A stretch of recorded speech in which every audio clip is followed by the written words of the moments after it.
What's going on, guys? It's Mike. Sorry for the wind, but I just filled the car up, the G-Ride, the GTR, in full E85. So we're gonna take this thing for a ride. It's rated at 1,000 horsepower now. Ready to go? Let's do it.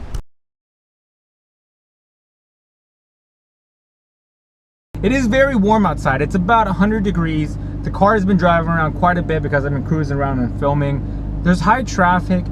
The car performs really freaking well. And from going from 91 to 85 is my direct comparison. I know you guys have a bunch of other questions right now, but we'll address each topic individually in each video. As of right now, we're talking about comparison 91 versus E85. E85 is the freaking juice. Like, what the hell did they do to this car to make E85 react in such a monstrous way? It sounds even different. Like, when it hooks the ground, it sounds so much more aggressive, and the pitch is deep but really high still. And like, the drivability of this on the lower RPMs is very nice still, and I mean, I like it. On 91 octane, I was getting 17.1 miles per gallon, so I'm kind of curious what is going to happen when I run a full tank of E85 on this car, because I don't expect to get the same gas mileage, especially if I'm going to be, you know, stepping on it from time to time. Addressing a few things about E85 that you guys know about or may not know about. 91 is more expensive than E85. It was about $250 or $210 or so when I was filling it up. But on 91, it burns a little bit longer. E85 burns a little faster. On top of that is, I feel like I'll be stepping on the gas a lot more than I usually would on 91, which means I'll probably be getting worse gas mileage, but we won't know until we do a full tank of gas to really figure out what the gas mileage is like.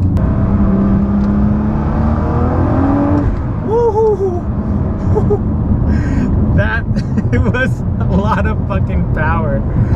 Oh, I did not expect that boost to hit so hard so early. Woo! Damn, that.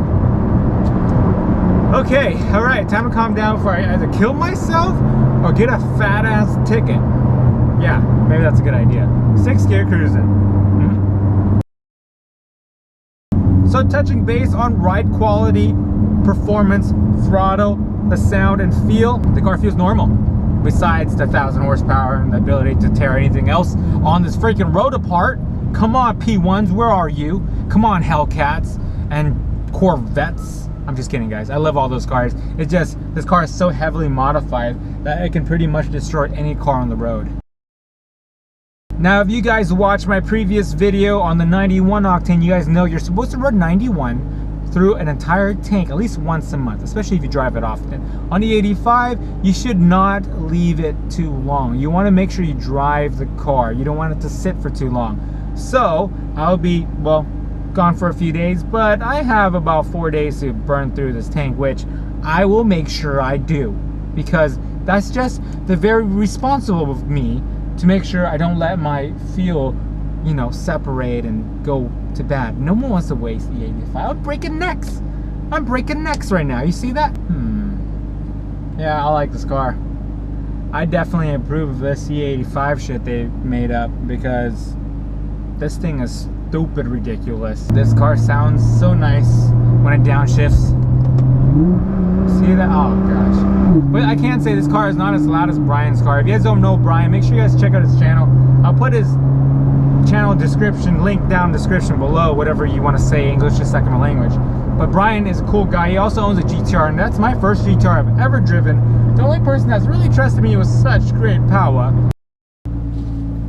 Would I recommend anyone to have E85 in their car, flex fuel specifically? Yes, hell freaking yeah. You get best of both worlds. You get the ability to have a god juice of a fuel in your car, and then you get the ability to switch back to 91 if you want. I mean, that's the greatest thing about having computer controlled cars. You can do pretty much whatever you want and the car will adjust itself. That's pretty freaking nice, I must say. The Ford ST just went by. That's pretty cool. So yeah, is E85 worth it? 91 versus E85. I'm gonna lean towards a heavy freaking yes. It's not that crazy amount of a modification considering all the other stuff you would put in your car, and you get a ton of horsepower, especially with a good tune. I go from map 1 to map 4. Map 4 gives me an extra almost 400 freaking horsepower.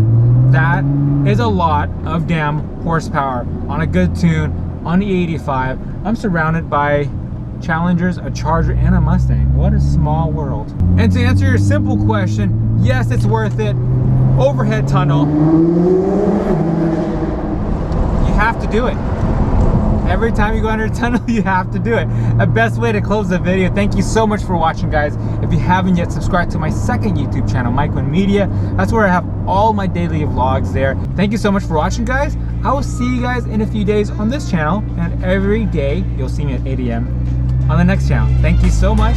I'll talk to you guys later.